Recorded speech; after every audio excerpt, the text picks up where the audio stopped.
Aussie birds. There's a lot of them. IDing avians is challenging at the best of times, and like explaining Sonic the Hedgehog lore to your 85-year-old grandma, it's hard to know where to start. But it begins with the birds that you'll see every day.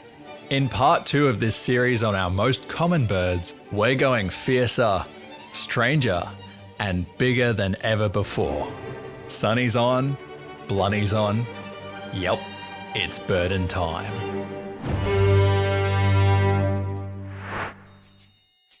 Tawny frogmouths are weird, but would you expect any different from a bird whose natural habitat is the uncanny valley? These compact critters are nocturnal and utilise a large set of eyes to navigate the darkness. The name comes from the massive frog-like gape of their mouths, which they employ to chow down on night-dwelling insects. Tawnies are masters of disguise, and took you can run but you can't hide as a personal challenge. Those mottled grey feathers blend in nicely with the texture of tree bark, but it gets better. When threatened, camo coots straighten out and strike a pose that perfectly mimics the shape of a branch. Reject bird, embrace tree. Oh, don't give me that resting birch face. Tawnies are a hoot and a half, and because of their appearance, they're often labelled as owls. They're not. In fact, they're more closely related to swifts, hummingbirds, and nightjars than they are to owls. The call of the tawny frogmouth is a repetitive droning noise.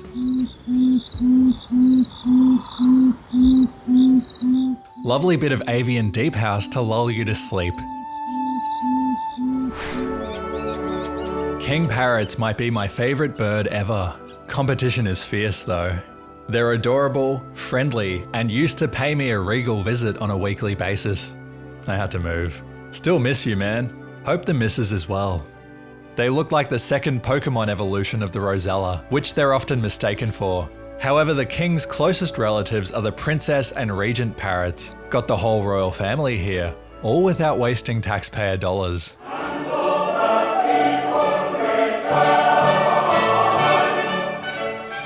King parrots are found up and down the east coast, foraging for seeds in the wetter rainforest areas, and can be ID'd by their red and green markings. They often travel as a couple, with the male sporting a red head and chest, while the female is engulfed mostly in green. And when you put ruby and emerald together, you get the crown jewels.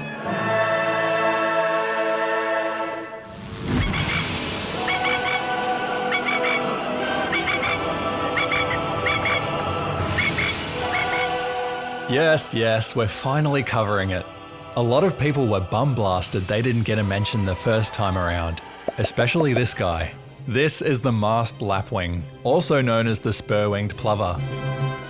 They've got a face only a mother could love. If your mum was a George Foreman grill, this gorgeous mug adorned with yellow wattles has been given the affectionate nickname Melted Cheese Face. Lapwings prefer to live predominantly on the ground, even when it comes to nesting. You know what else lives on the ground? Everything. Lapwings are a little defensive, but it's only fair when every cobber in a 10k radius wants to transform the contents of your nest from crèche to crepe. But fear not, little ones, especially when your helicopter parents can actually fly. Oh, and they'll swoop, worse than magpies if you could believe it. Lapwings are packing heat too. They've got a sharp spur on each wing. How is this a prank? Because I'll cut you! Some folks think these spurs inject venom, but that's a myth. If the offensive fails, they'll feign a broken limb to lure the intruder away from the nest. Lapwings have a fearsome reputation, but given what they're up against, I think we can give them some slack.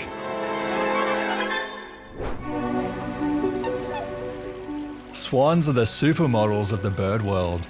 Sorry, tawnies. It's what's inside that counts, so I hear. Australia's swans are unique, of course, because they've opted for dark mode. Swans possess far more neck vertebrae than mammals, with 25 vertebrae to our measly 7, which gives them that elegant S-shaped posture and helps them reach the pondweed that they subsist on. They have the largest eggs of any bird capable of flight, and once those cygnets hatch, they're allowed to ride on top of mum and dad to save them having to go back to the nest. Don't mess with their babies, lest you face their wrath. They're dynamic animals, able to switch from ballet to UFC in a wing beat. I call that a black swan event.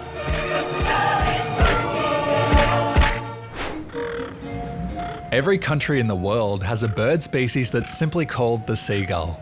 In Australia, this species is the silver gull. These guys are ubiquitous in urban areas, but it wasn't always this way. They're another example of a bird buffed by human progress. Our waste increased, and so did their numbers. And there's cause for celebration when your baby bonus arrives in a rubbish truck. Silver gulls have a gold medal in thievery and a bronze in subtlety. A single chip is enough to summon a whole gallery of grizzled gulls, chanting, "Mine." They make their nests away from land, on islands, sandbanks, and even the pillars of piers. Pretty smart considering cats would never attempt an amphibious assault. Why has that gull only got one leg? An age-old question. He obviously lost it in Gallipoli. It's terrible. Most of the time their leg isn't missing. They usually keep one raised to reduce heat loss and stay warm. Silver gulls are considered a nuisance, but they exude an understated beauty when you take the time to notice them. It's also worth noting their cousin, the Chad Pacific gull.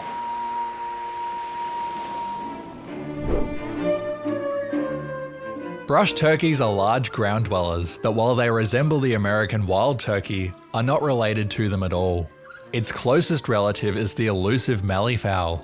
While most birds manually incubate their eggs, like frickin' idiots, the brush turkey opted to automate the task with compost. When decaying matter breaks down, it produces heat, and our mates use nature's microwave to prevent their eggs going cold turkey. A dominant male will build an enormous nest mound to attract females. Meanwhile, neighbouring males will periodically rock up to sabotage the nest, embarrass him in front of his babes, and gain his place. If she's impressed with the size of his mound, she'll lay a clutch of eggs in the nest, and then nick off forever. Brush turkeys are often at odds with homeowners. While I understand NIMBYs taking issue with poultry building Mount Everest in your veggie patch, you moved into their neighbourhood and not the other way around. Innovate, adapt, over compost.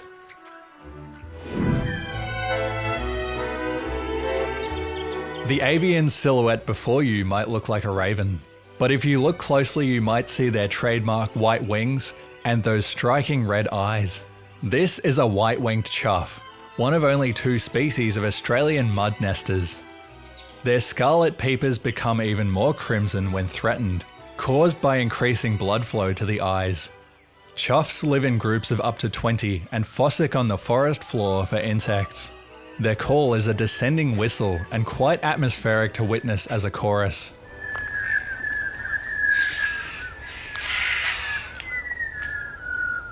They also exhibit a rather unnerving behaviour. They practice slavery. Oh my god, bro. Oh, hell no, man. What the... Chough troops will occasionally kidnap juvenile choughs from other colonies and force them to act as indentured workers. The captive birds will help raise the new choughlets, but will never be allowed to breed themselves. At this point, we should also mention the chough's closest relative, the apostle bird. These stocky fellas are named as such because they travel in groups of 12, and because of their often slapstick antics, they've been dubbed the clowns of the bush. And when the disciples of Christ rock up to scab some bagel crumbs off ya,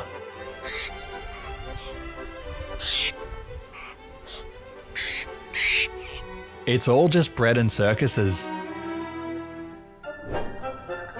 This is the Australian wood duck, or maned duck. Some folks call them a maned goose, duck me dead. Why wood? Because they nest in trees, of course. And the mane bit? Well, males have a feathery crest on their necks. Not quite a lion's mane, more of a wispy stash. Wood ducks are a fixture of local ponds and waterways, and are often spotted alongside another native, the Pacific black duck. Despite being a duck, they're rarely seen on open water, like your uncle who owns a boat and never uses it. They prefer to forage in shallow water or on land. These monogamous dabblers are sexually dimorphic, with the males sporting a completely brown head and the aforementioned mane, while females show off their sickening contour lines. All in all, another underappreciated Aussie bird. Sometimes I forget the emu is actually a bird. You know, 'cause they're big. You're looking at the tallest bird in Australia, but actually only the second heaviest, after their cousin, the cassowary. Emus are a member of the ratites, a special group of birds who abandoned flight to pursue a playstyle more akin to their ancestors, the ones who got wiped out anyway. The beak shall inherit the earth. The absence of flight is no hindrance when you can bolt at speeds of up to 50 k's and outmaneuver a machine gun. That's not a metaphor, as you well know. But that's not the most interesting thing about them. Emus are all-terrain survival machines. You see a shrub, a couple of seeds, and a pile of poo. An emu sees a 3-course meal. Whack a ×2 on the fact that they can go weeks without eating or drinking, call it Ratite Ramadan, or that they breed like rabbits, and you'll start to understand why stilt starlings have taken over most of the continent. They were even in Tasmania, until Europeans arrived. Emus also win the award hands down for most dedicated dad, spending 2 years raising the kids alone until they're ready to make families of their own. Jindalee Crescent, South Nowra, is a quiet suburban street. But yesterday was not a normal day, not when the Corella is on the wing. These unassuming white cockatoos have a habit of massing in overwhelming numbers. A single Corella flock can blanket an entire suburb in a sentient snowstorm. The most common species are the little and long-billed Corellas. They're sweetie pies, but it doesn't help that the little Corella's Latin name, Cacatuus sanguinea, means blood-stained cockatoo. You can tell them apart from other cockies by their white crest, the pink patch near their beak, and the blue skin around their eyes. Like sulfur-crested cockies, they're capable of unleashing a deafening sonic boom that causes serious annoyance to anyone who hears it. Especially the little ones.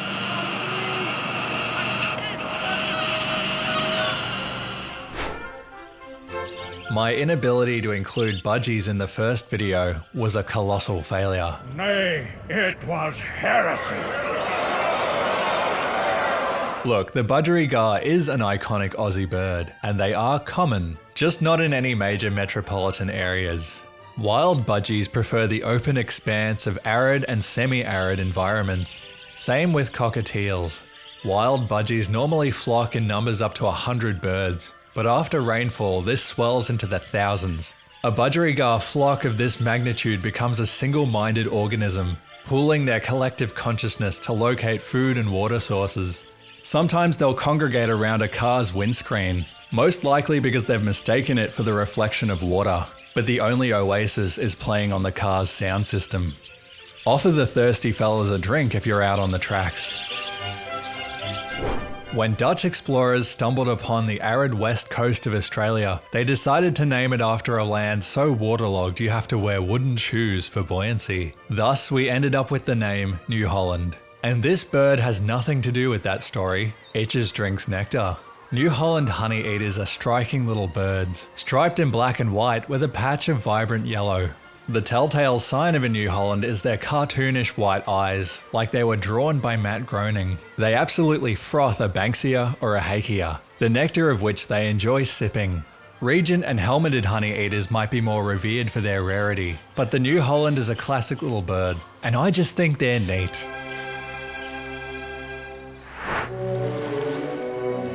Aussie pelicans have the largest bill of any living bird.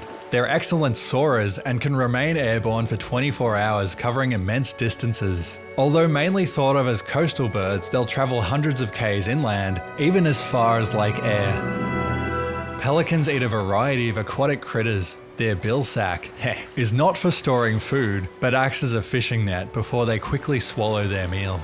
But these pelicans have a darker side, and I'm not talking about the characteristic black feathers of the Aussie pelican. During a food shortage, they'll snack on the odd silver gull, which they waterboard and then drown before eating them headfirst.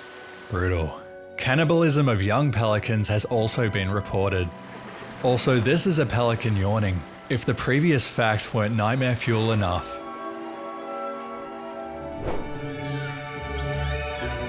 Black cockatoos are gorgeous birds, and the yellowtail black is the most widespread of all.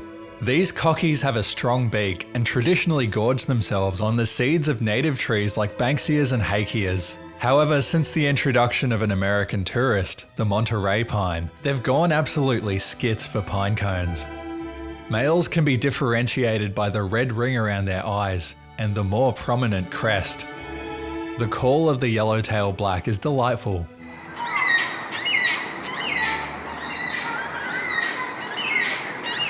But it's also a haunting and mournful sound. It's this ghostly wail and their dark appearance which may have inspired their Latin name, Xander funerea, the funeral cockatoo.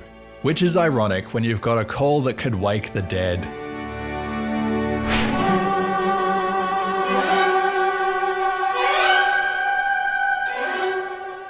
The wedge-tailed eagle is the largest bird of prey in Australia. Not gonna lie, these birds are truly a sight to behold. Every time I spot one, I'm awestruck. No wonder the indigenous Kulin people worship them as a god and creator of the world.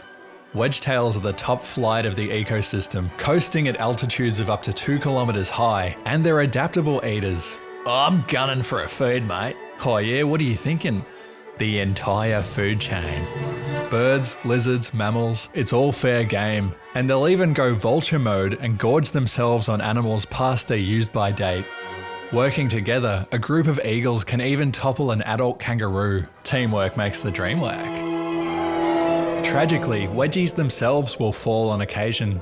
You may have air superiority, but a speeding road train will demote you from apex predator to asphalt spredator so fast it'll make your head spin.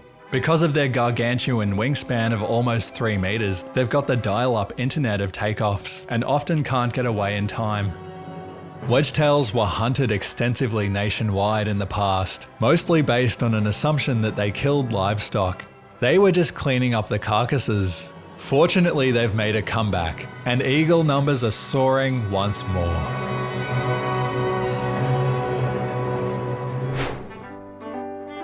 And that's all we have time for this session. One thing that keeps coming back to me is the power of a name.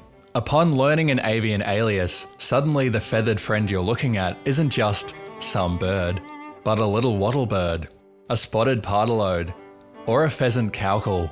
Excuse me, where were those birds on this list? Okay, well, maybe we'll have to do a part 3. It's a magical moment when you can see a bird, recognize its call, and name it. Equally magical is another phenomenon that occurs when you learn about a species and suddenly it starts to appear everywhere. The bird who was once a background character is now the main focus. The birds I've highlighted in this series are ones that you'll see all the time, but it doesn't make them any less special. There's a lot of amazing birds in the world, from shoebills to harpy eagles, but let's be honest, when it comes to quality and quantity, Australia takes the cake and flies back to its nest with it. What am I saying? Look at some birds, you sweaty nerds. This is Darcy, signing off. Catch you next time around.